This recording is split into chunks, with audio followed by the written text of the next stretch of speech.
श्रियकान्ताय कल्याणनिधये निधयेत्तिनाम् श्रीवेङ्कटनिवासाय श्रीनिवासाय मङ्गलम्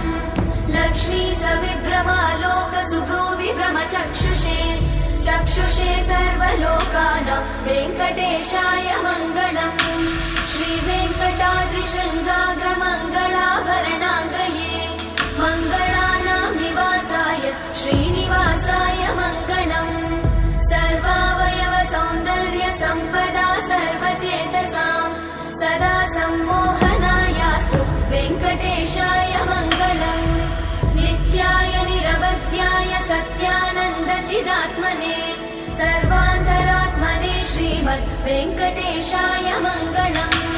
स्वतः सर्वविदे सर्वशक्तये सर्वशेषिने